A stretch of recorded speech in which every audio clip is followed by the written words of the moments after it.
in all regards, like no matter what he was doing, he would always try and write 1,000 words a day. That was what he focused on. And he's very hardworking. And so even if he was out doing radio shows, doing political stuff, he'd make sure to write 1,000 words a day, be it an article or something for a book. And I think that's why he was able to produce so much. Sam, welcome to the show.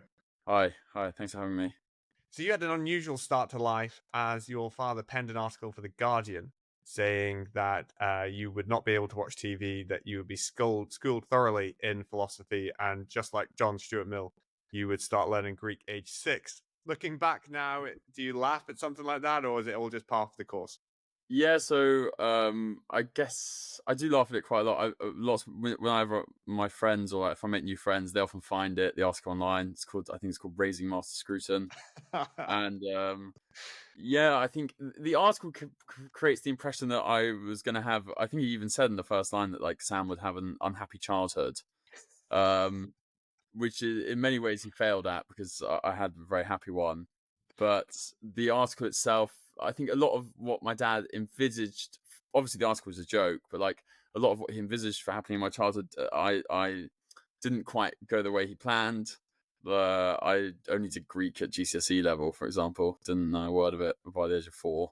My friends were actually the other day saying to me that I should write an article to The Guardian called like Master Scruton Raised, where I talk about like the kind of person I am. But I remember, well, my mum told me that when he wrote it, that there was quite a few letters that you can still see on The Guardian's website of people being like, this poor child's going to need a lot of therapy. But that obviously wasn't the case. And then I think there was apparently a petition to buy me a PlayStation to make my childhood a little bit more enjoyable. The article was just very much a joke by my dad, but I think like it all tied into the idea that he had that he wanted to raise me traditionally and my sister as well, Lucy, and was keen on giving us like traditional educations, that kind of thing, and traditional upbringing. And in some ways he succeeded, some ways failed. So if you were to pen that follow-up article for The Guardian of Master Scruton Raised, what would it say? I don't know. I think I cover the fact that, I mean, like I said, that he failed in giving me an unhappy childhood. I think I talked about that, and that in many ways I am actually quite a modern, young adult. I like lots of modern things, and like he always resisted. I think he always said to me and my sister, you can't have TV, you can't watch TV, and that led to us both craving TV a lot more than most kids when we were younger.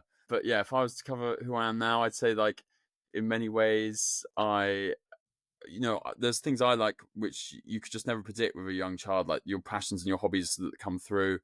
For example, I love comedy, and at university I love like acting and things, and all of that was never he never envisaged for me, but he allowed to happen. And very much I'd say that like in that article he gives this idea of it will be a strict regimented upbringing, but actually what he really meant was that like he wants me to kind of be unique and forge a unique path for myself, and have time to like be forced be educated to an extent where I know to make decisions which are kind of original. And in that sense I would like to think that I very much lived up to the article.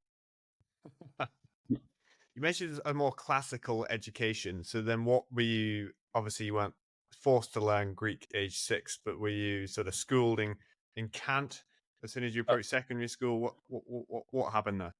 So in terms of philosophy, he would never really actually school us on philosophy, me or my sister, unless we asked. Obviously, we were exposed to it quite a lot growing up, just because of his friends who'd come through the house, and like he talked about it a lot with my mum. And a big part of him for for our education, I'd say, happened in the evenings. Like we would, as a family, if it was school holidays, we wouldn't really interact that much in the day, but every evening we come together. He loved cooking, so he'd always do the cooking, and like we just have a meal together, which would always start with a salad, and then you have your main course. And over that, we'd often talk. Again, I don't think we really talked about Kant or anything, but we did do it as we got older. But we talk always about something like politics or something going on in the world that was interesting. And there were things that often overlap. A lot of what my dad talked about overlap with everyday life. Like, for example, his thoughts on beauty and architecture. These just lead to normal conversations that you have, which aren't necessarily about the philosophy behind it, but just about the ideas. So in that sense, that's where we kind of got a lot of our education, I often think, is from those dinners. I remember though when I was at school, he did try and, like, in the holidays, he did try and teach me Latin and Greek, and I was quite rubbish at it. But my friend was staying with me actually. He taught us in the Czech Republic. My friend, we used to go on holiday a lot to Eastern Europe because obviously my dad works a lot there, so he has a lot of friends there. But one time, my friend from school came with me, and he was far better than me at Latin and Greek, so that was a bit embarrassing. So there was never any moment where you just thought, "Oh, come on, Dad, stop writing another essay on Heidegger and come kick a football with me." Yes, whenever I was playing football or cricket at school, I would resent my parents secretly for making me, like, so useless at it. I mean, on my mum's side, like, her family were, like, really good at sport and cricket. But my dad we never played sport together, and I was just rubbish for the whole time at school.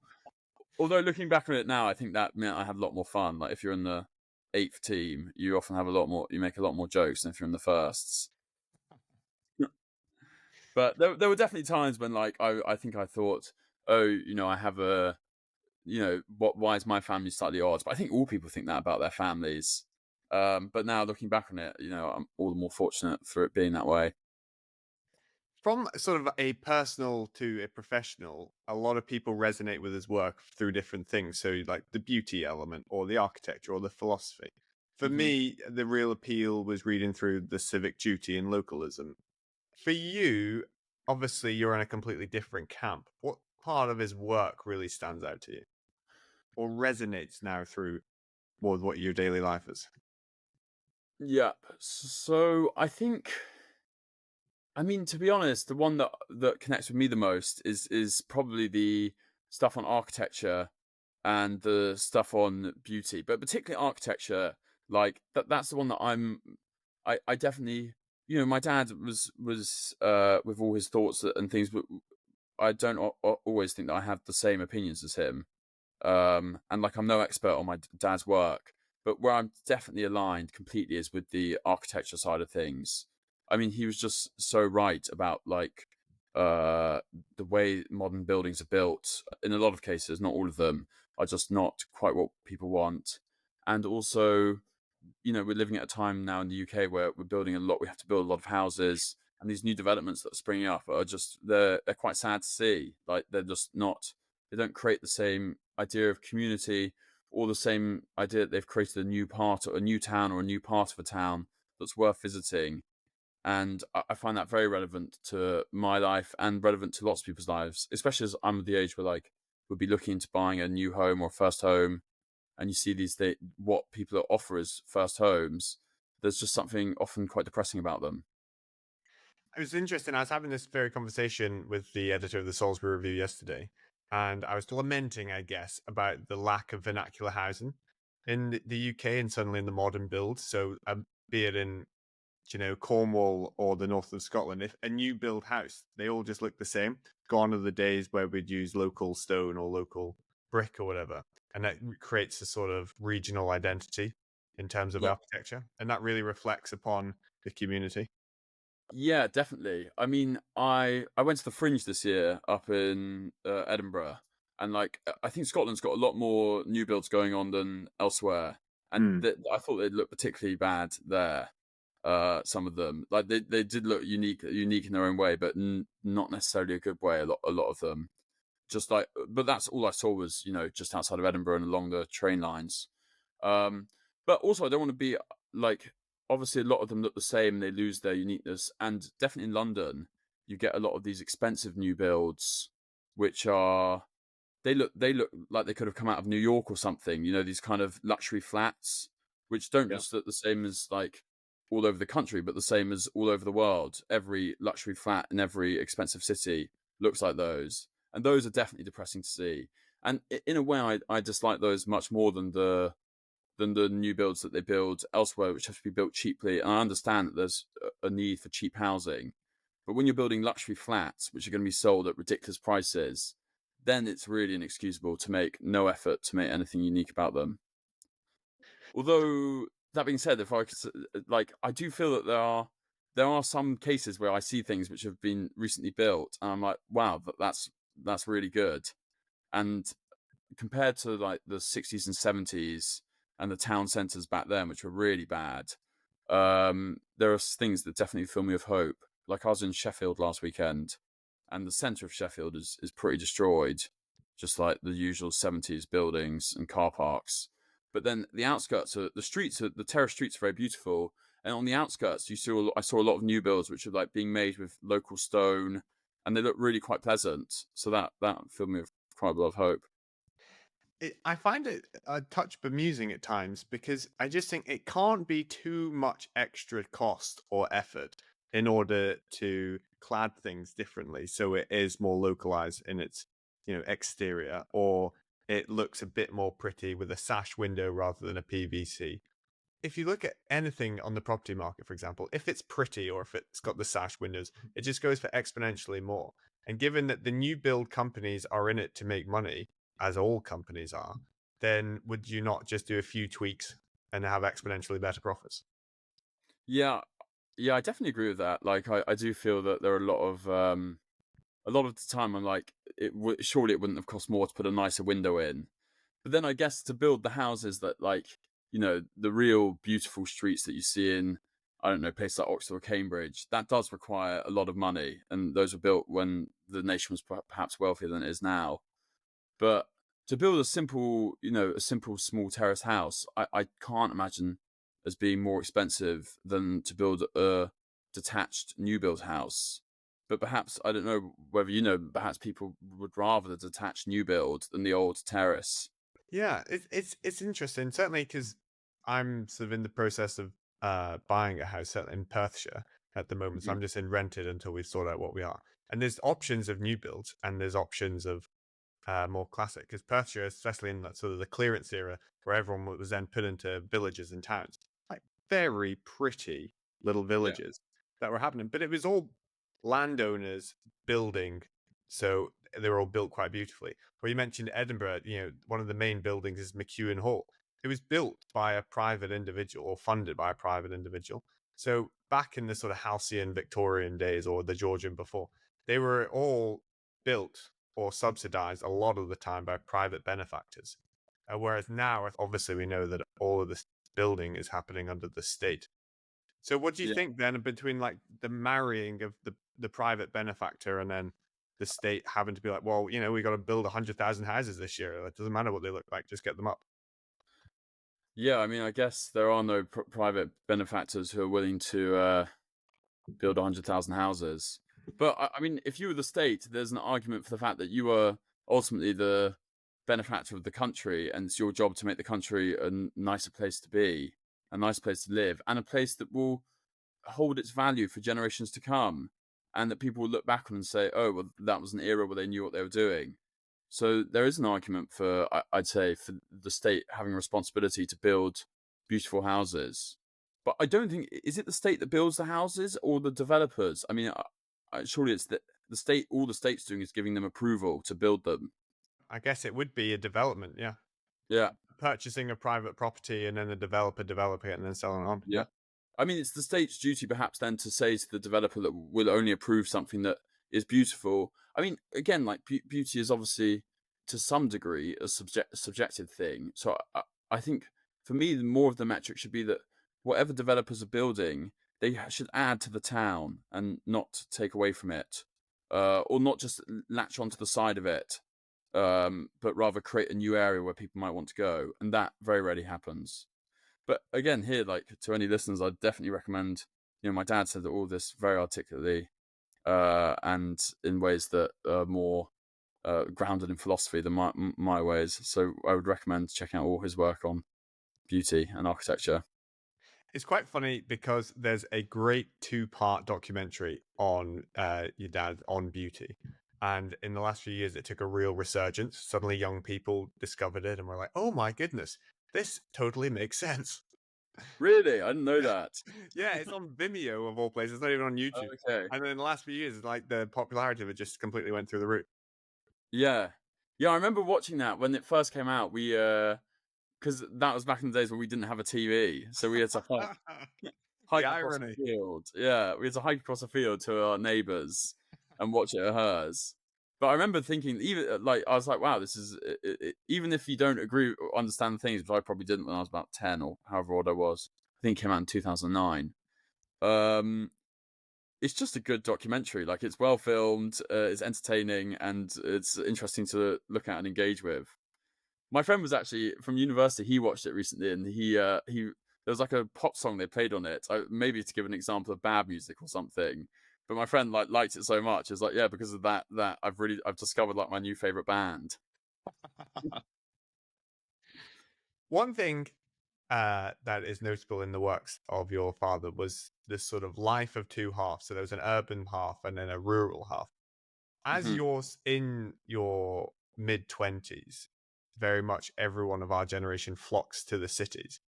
What do you take from him when talking about sort of a rural idol of working the land? Yeah.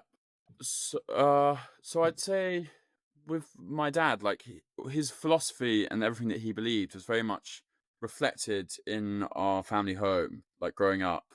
It's called Sunday Hill Farm, in Wiltshire, and like he kind of expressed, all his personal beliefs and his beliefs about the world can be seen in that place, which is it's in the countryside. It's an old farmhouse. It's not like a big mansion or anything. It very much was a farmhouse when he bought it, very run down, and like it's still got that higgledy piggledy like cluttery vibe inside, and it's very homely. And there's that obsession that he always had of creating a home, and then wanting to conserve that, and that was like a building block for his whole philosophy.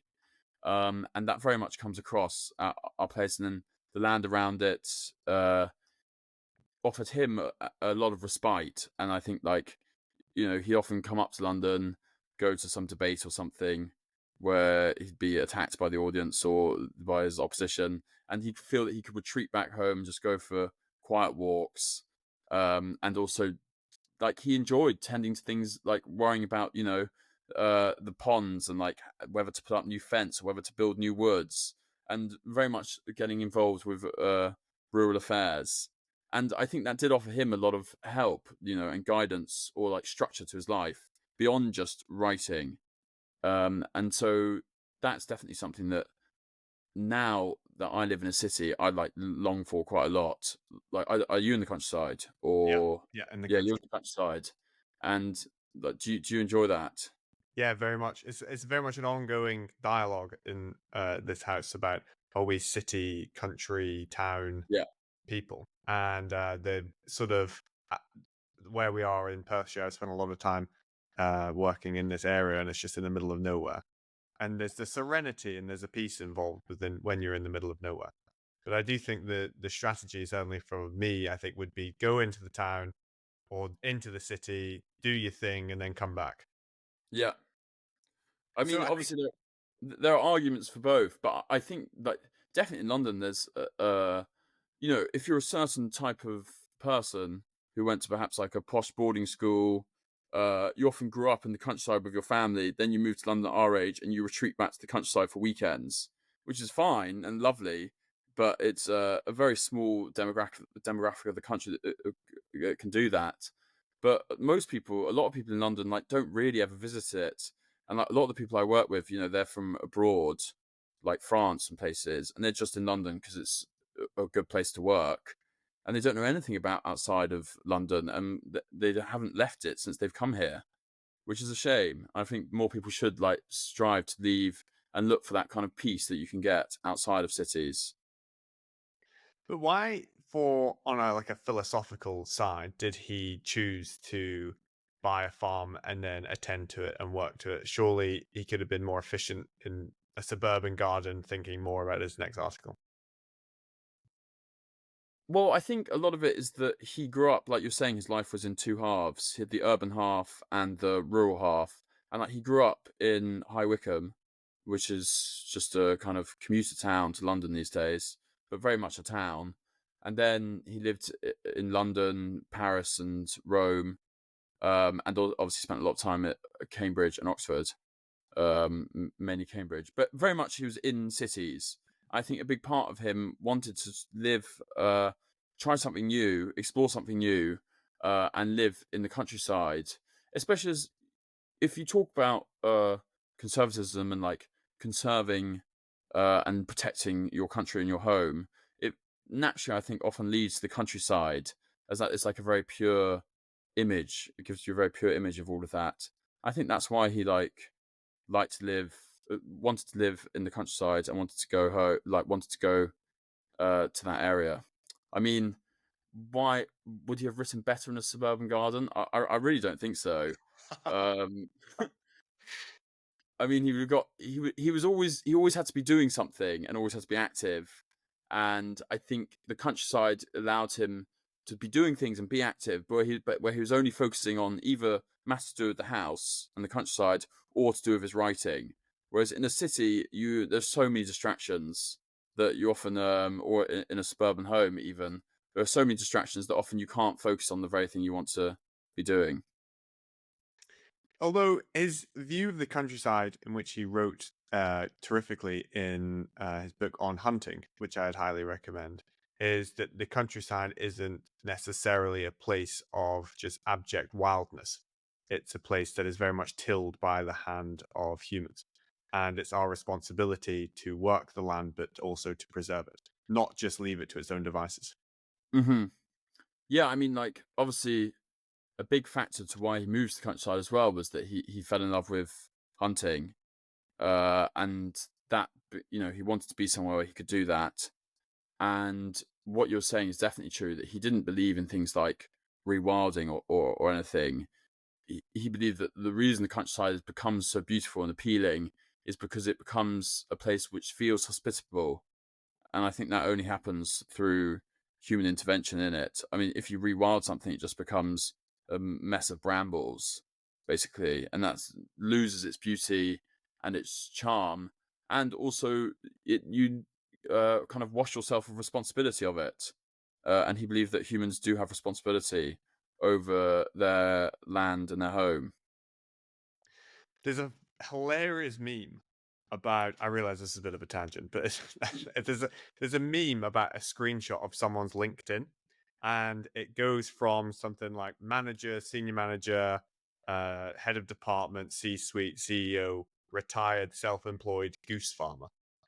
What do you think that is, though, instilled within a lot of people about this desire to get into the country? What did your father think of that? Because even in America, it's now very much the case of, oh, I want to homestead, buy some acres and live off the land.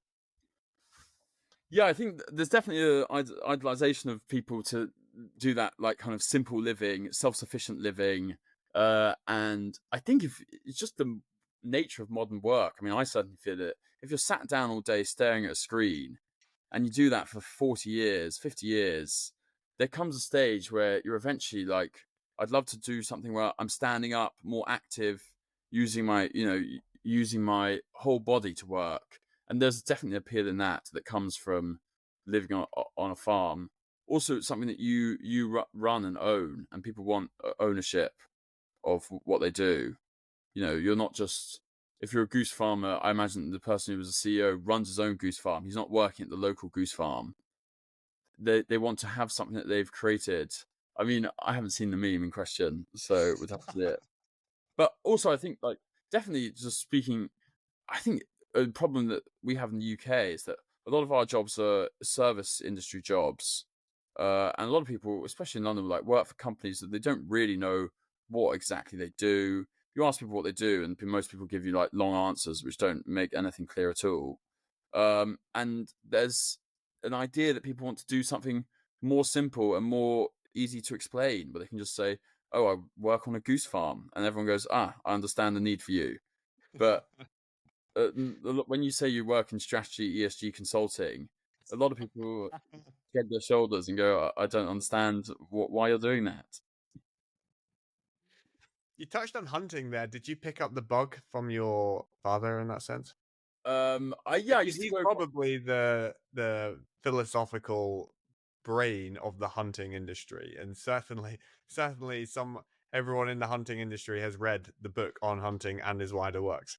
Definitely. I think the hunting industry were very grateful for the things he said about it, and he was very grateful to hunting to bring so much enjoyment into his life.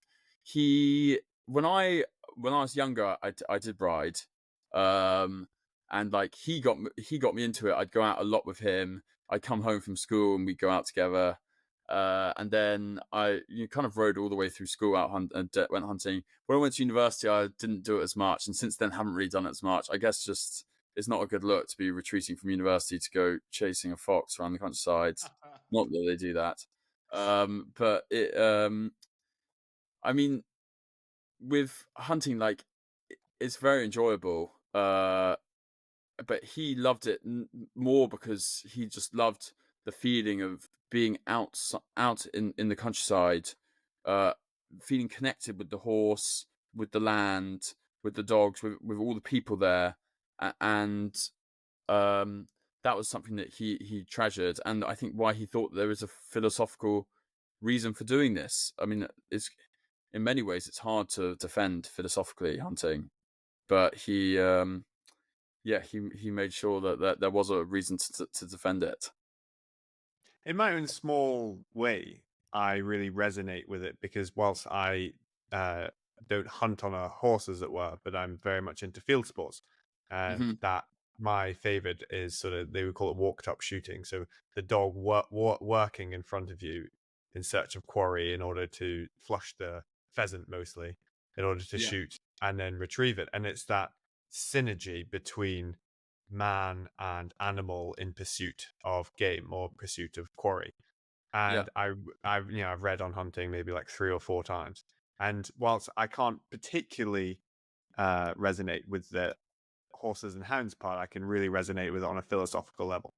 yeah. Do you have a hunt in Perthshire? I'm sure there is one, but Yeah, I haven't been able to locate it as yet. you should. Are you gonna give me some homework here?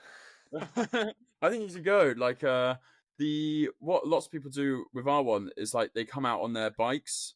I mean, I don't know if you did more mountain biking or, Road, yeah. okay, yeah, they come out on their bikes and it looks really fun. You just race around on your mountain bikes, and like the hunts are more than happy to have you, and you get to follow along.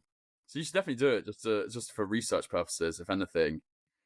I mean, I think for me, hunting, like I don't really know. Again, yeah, as you said, read on hunting for the moral and like philosophical defense of it. But for me, the reason it's would be a shame if it went. And there's definitely more. They've ramped up talk of getting rid of it all. Like trail hunting, Labour have. Is because whole communities are built around it.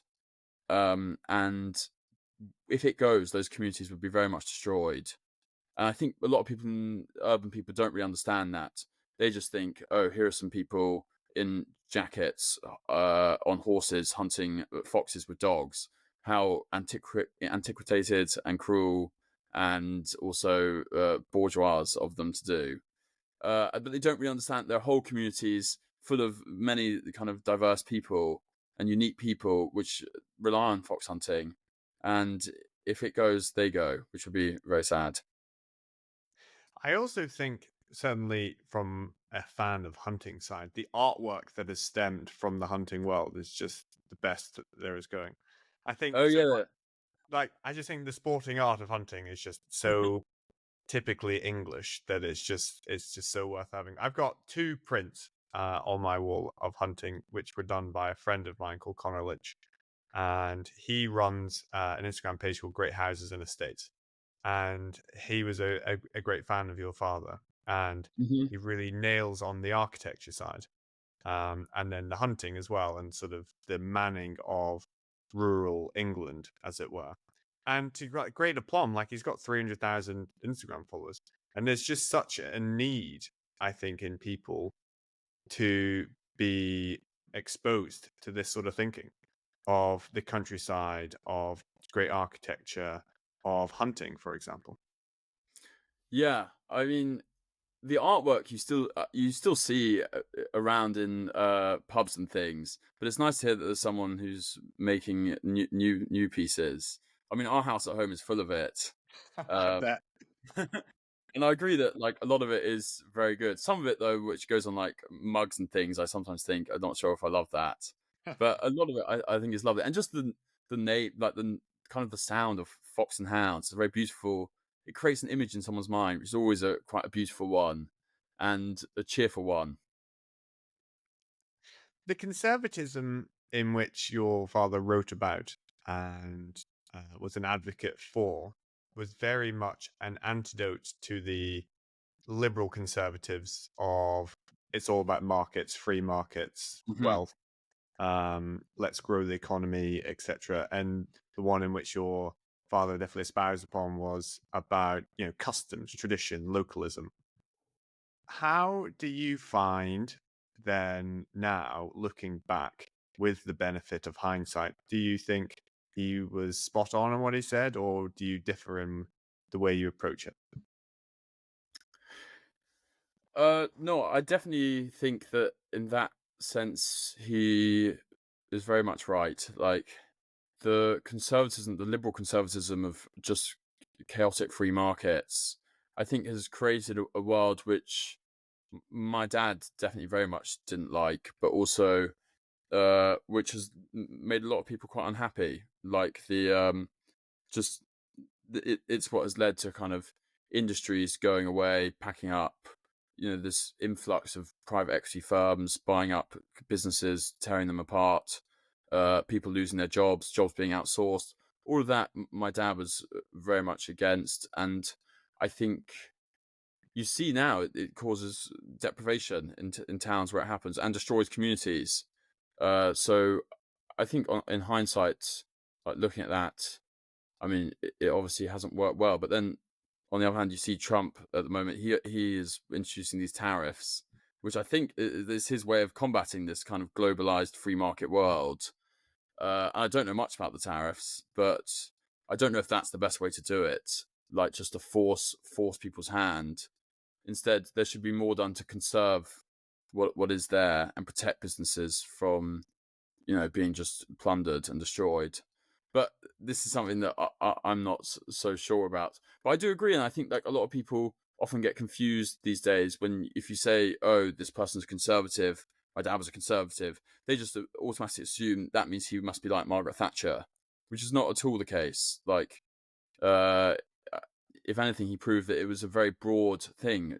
This term being a conservative, with many people falling under the umbrella, and it doesn't all just mean free markets, but rather, in his case, there's a more philosophical idea of conserving something which you have. Yeah, it's interesting because I think reading certainly some of the works of when he was writing in the 80s and 90s, it very much rings true even to today. But the difficulty is then how do you actually legislate against it? And no one really made any inroads until Trump's recent tariff. Is there a middle ground between that level of protectionism versus like the globalism in which we've had for the last 25 years? Oof, I mean, I really, this is not my area of expertise. I guess I would say that I think that there's definitely something for saying that when businesses are going to be bought by foreign buyers, uh, I'm sure there'll be a way for governments to kind of say, no, this can't be sold to just this bidder as we think it will damage the national interest or it would be bad in national interest for that to happen. But then again, obviously,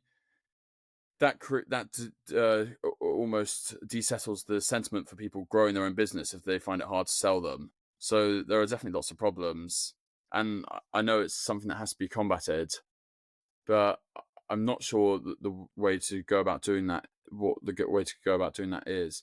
There's an argument I saw. My friend was telling me that the government, that the government wants to look into is like encouraging British financial institutions and British people to put their own money into, British investments rather than just putting it into the US stock market. And that's a way of ensuring that wealth is generated in your own country. But yeah, I mean, this is not my area of expertise. So this is very much the political, and your dad was a master of the political and the theological and the philosophical. How did he balance the cut and thrust of day-to-day politics, thinking about it, talking about it, debating it, with also the sort of transcendental side of philosophy? Was there ever a retreat from the political to the philosophical just because they all got a bit too much? Uh, I think he definitely preferred the deep down. He preferred the philosophical than just the political. Like he's not going to be interested in talking about, um, I don't know, for example, the expenses scandal. Like that was not his remit, and I don't think he would appreciate being called like a Tory or anything because that's not what he believed in. It's not the Conservative Party at all, but rather the idea behind it. But there were times when it overlapped, and when, for example, when he was working on the uh, beauty commission for the government and the architecture stuff, like then he was very passionate about the political because it's a way that his philosophy could directly influence people's day-to-day lives and also the future of architecture and building in this country.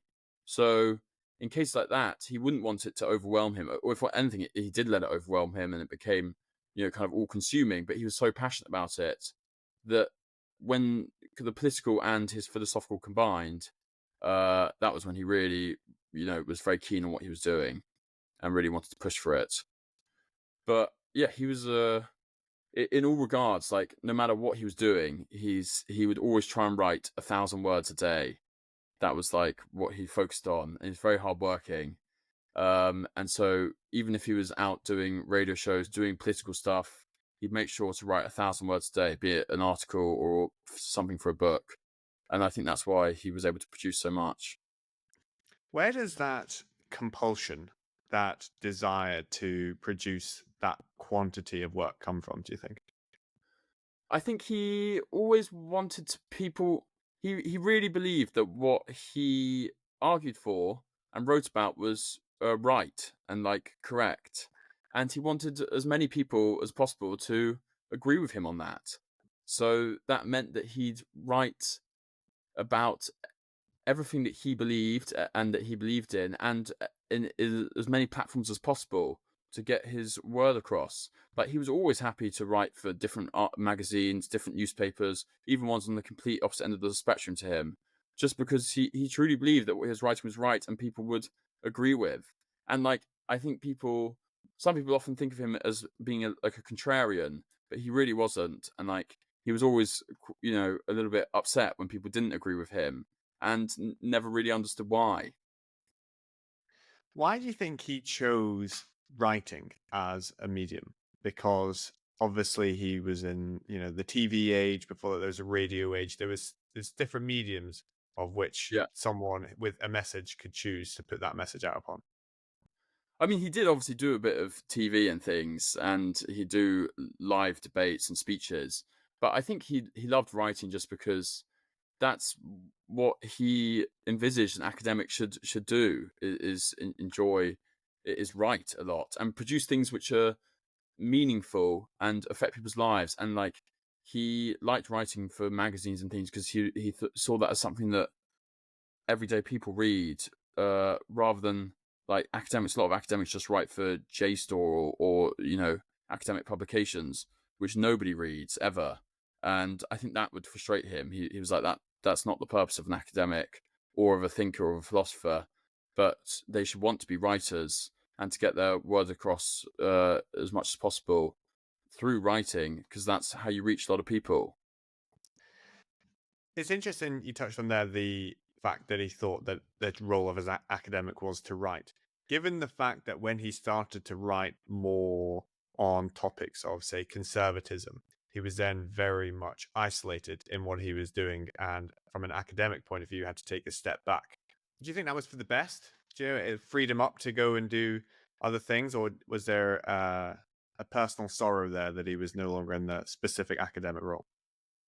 Yeah, I think was the book The Thinkers of the New Left. Was that the one that he wrote that really kind of pushed him out of academia?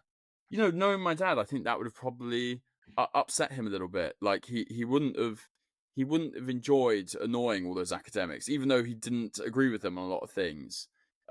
He never liked being kind of attacked or vilified, which a lot of them did. But yeah, I think that was definitely a turning point where he realized that his work was not going to be something that was just confined to university tutorials, but something that he'd have to spread out kind of through other means, through publishers, through articles, magazines, and engaging in the political sphere.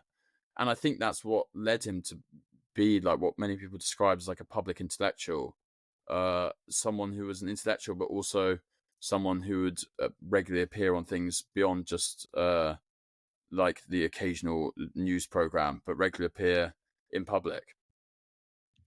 You mentioned 1,000 words a day. What would be a typical day in his life, say on Sunday Hill Farm? A typical day on Sunday Farm, he would usually wake up, obviously, and then get to he'd write always in the mornings, and then for a little bit, then he'd go outside. He'd do something like he'd look at the farm, he'd deal with whatever problems had to be dealt with, like for example putting a fence in or something. He'd often go for a ride as well, and then in the afternoon or evening, let's say, he might go up to London or to somewhere where he's giving a lecture or doing a talk or something, or he was teaching at the University of Buckingham, so he'd often go up and take his tutorials in London, or he'd continue writing, and sometimes as well he'd do interviews. He'd do it all in his study, so like unbeknownst to us, he'd be in there writing his next book or doing an interview. And then in the evenings, he'd once that had finished at around 7, he'd always have wine, but only after 7. He'd have wine and then begin preparing supper, and then we'd eat supper together, and then he'd usually like read his book for the rest of the day. And no television. No television for him, definitely not. Was there ever chat of like, oh, I'm writing this on this book, or this is going to be my new topic? Yes, definitely with my mum. She would read all of them before they were kind of sent to a publisher or anything. And definitely there was very much chat. I think also one thing I should add is that like my dad had very close relationships with like a lot of people, other academics, his friends from when he was in academia, but also students who often were brought to him like because he, as we were saying before, like if you're in academia and you're a conservative thinker, there's not many people who you can go to in a university or talk to about your views or who inspire you. As most people see you, you're a bit of a pariah, basically. And they were very much drawn to my dad, these people, because he was a figure who represented what they believed in the academic world. And they'd often come stay with us, and like through them, me and Lucy met a lot of like his students. He often called them his refugees, and we'd always sit around talking, and they're very interesting. And like that's another way that me and Lucy were exposed to a lot of philosophy. If they came around, they'd have dinner with us and things, and the conversation would always be on philosophy, those kind of things. And then obviously from his Eastern Europe days as well, he had a lot of connections. So there's often there'd be someone of a guest at our house staying. Who was from a young Sam's point of view? Who was the coolest who came through the door? Well, we had his two friends, called his two best friends from when he was younger. I mean, he called himself the Aged P, and then they were the Aged B and Aged D. And the Aged D is my godfather, David Wiggins. He's an academic actually. He writes a lot about logic, and philosophy. But when those three were together, it was always very fun, and like they're all real eccentrics, and they'd always sit around having long talks over supper. And yeah, they were there. Dinner would go on for ages, and it was always a very nice atmosphere and friendly. And they didn't always agree on things, but they always had just like fascinating conversations. You mentioned the Eastern Europe side, and that's something in which your father's quite well known for, certainly in Eastern Europe. Could you just shed light as to what he was trying to do and what he was able to achieve in his time over there? I think he was at university at the time when he got interested in it all, and like he very much wanted to, he was very against what was going on in Eastern Europe, especially for him, it was a question of, it seemed like Eastern Europe were unwilling captors to the like Soviet Union and communist ideology. I mean, they'd just been divided up after the Second World War, and he wanted to be able to give them access to the kind of education you get at Oxford and access to materials that you can have at Oxford. Basically, give them the Oxbridge education, but in Eastern Europe where they're denied it.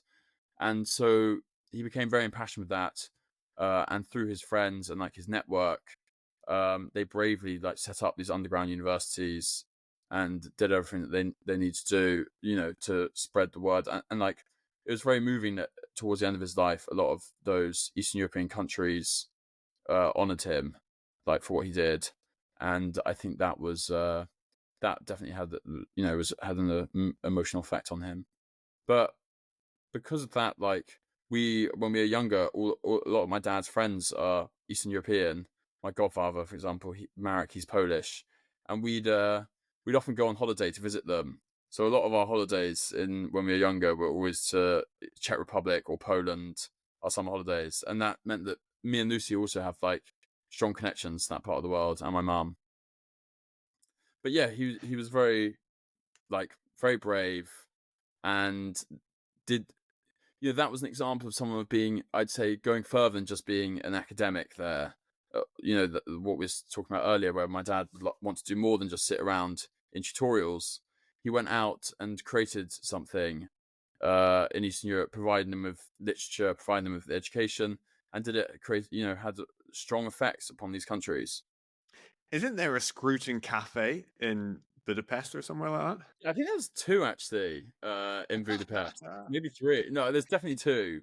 But I went to it with my friend when we went to Budapest, and every now and then, one of my mates would be in Budapest, and they'll send me a picture of it. It's pretty nice. Tell me If you you get free drinks. if you go in there and say my mum, they give you a free coffee, I think. Not everyone can do that. And then my mum donated quite a lot of things to the cafe, like some writing tables, his old saddle, and they're all there on display. I think they have talks and seminars down below, and then they also sell busts of him, which are a bit weird, like plaster molds. But yeah, they're interesting places. Can you tell us a little backstory as to how your parents met? Because there's hints and allusions in different areas of the book, but it very much seems like your father played a really pivotal role in the sort of rural section of his life, the second half.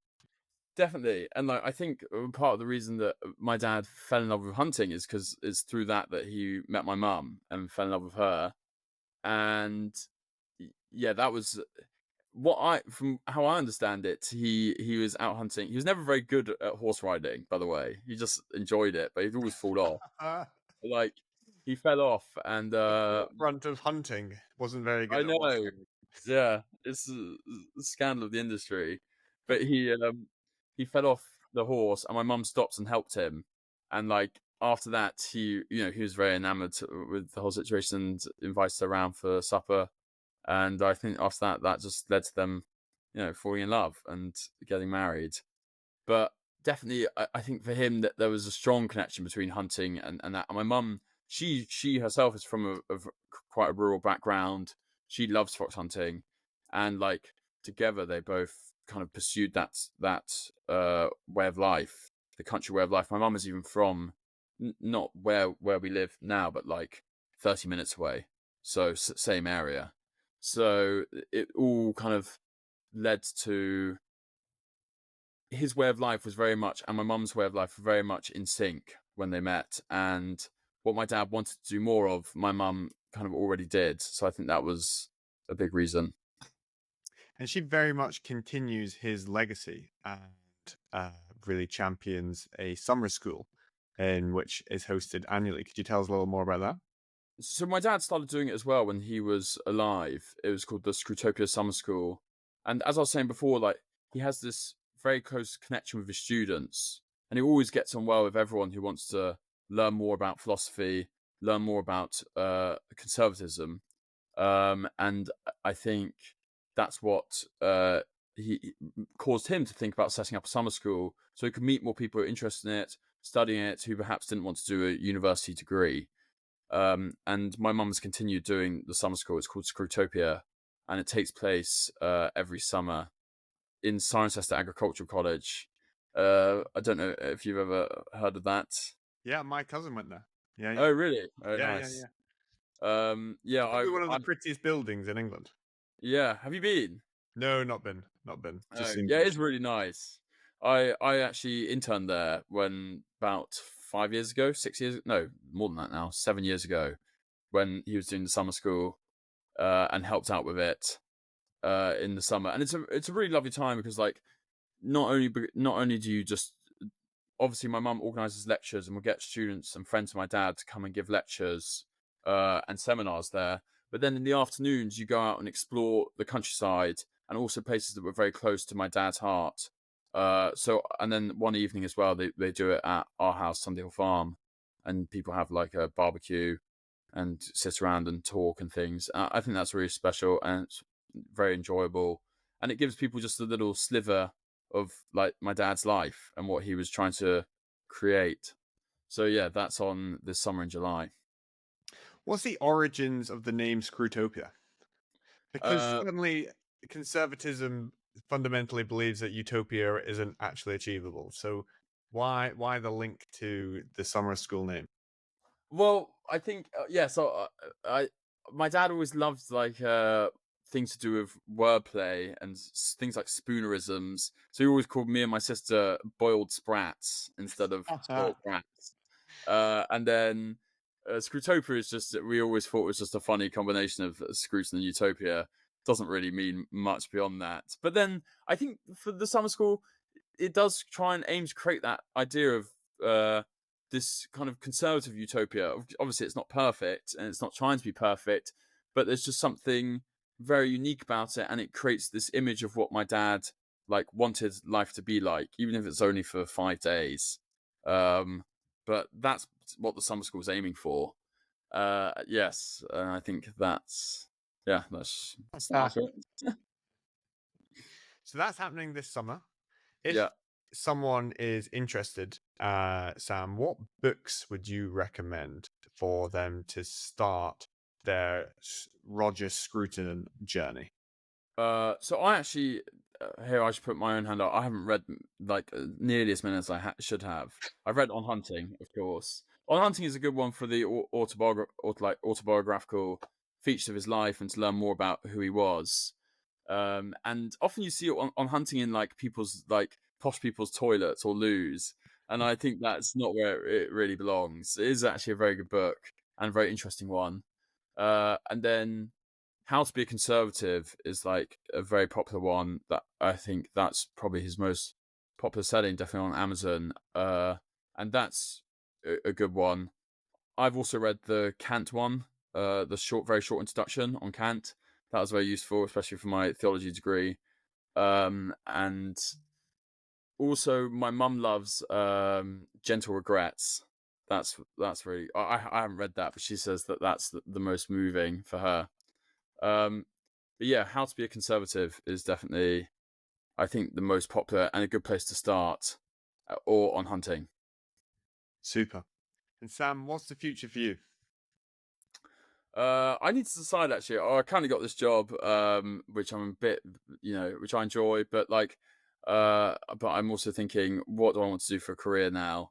So I need to think more about what I want to do. As I mentioned earlier, like I love comedy, so I might think about that.